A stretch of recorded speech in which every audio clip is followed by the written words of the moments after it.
আসসালামু আলাইকুম। কিভাবে রেস্টুরেন্টগুলোতে মশলা তৈরি করে বিরিয়ানি, রোস্ট এগুলো রান্না করার জন্য সেই মশলার রেসিপি আজকে আপনাদের সাথে শেয়ার করব। তো এখানে প্রথমে হচ্ছে তেজপাতা, জয়ত্রী, জয়ফল এগুলো দিয়ে দেওয়া হচ্ছে পরিমাণ মতো। কিন্তু সেক্ষেত্রে হচ্ছে আপনার জয়ত্রীটা একটু বেশি পরিমাণে দিতে হবে আর জয়ফলটা একটু কম দিতে হবে, জয়ত্রীটা একটু বেশি হবে। আমরা তো অনেকে আগে যারা ঘরের মশলা তৈরি করতাম তখন বুঝতাম না, একটু মশলাটা মানে জয়ত্রীটা কম দিতাম, কিন্তু না, আসলে জয়ত্রীটা একটু বেশি হবে। তার সাথে হচ্ছে আপনার এলাচ, দারুচিনি এইগুলো দেওয়া হবে, দিয়ে তারপরে ভালো মতো নেড়ে চেড়ে ভেজে নিতে হবে। এই যে আপনারা কিন্তু দেখেই বুঝতে পারবেন আমি একটার পর একটা যে মশলাগুলো দেওয়া হচ্ছে সেটা কিন্তু সুন্দর মতো দেখিয়ে দিলাম।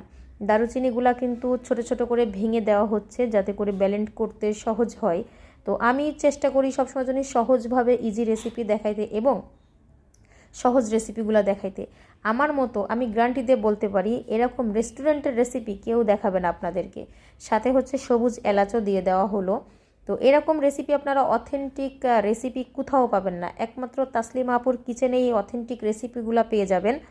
তো সেই রেসিপিগুলো হচ্ছে আপনারা চাইলে দেখে নিতে পারেন এবং আপনারা ধরেন বাসায় 1 কেজি পরিমাণে যখন পাক করবেন তখন 1 টেবিল চামচ বা 1.5 টেবিল চামচ দিলেই হয়ে যাবে এই মশলাটা। এই মশলা দিয়ে বিরিয়ানি রান্না করলে কিন্তু আর কোনো মশলা দেওয়ারই প্রয়োজন নাই, শুধু জাস্ট আদা রসুন এগুলো দিলেই হবে, আর জিরা টিরা যা লাগে আর কি।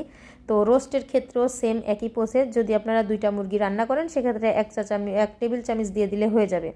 আবার পরিমাণে বেশি দিবেন না, তাহলে কিন্তু তিতা হয়ে যাবে।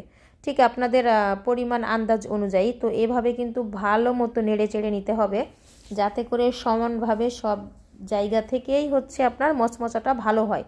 এখানে কিন্তু একবারে স্লো হিটে, চুলা কিন্তু একবারে লো করে দেওয়া।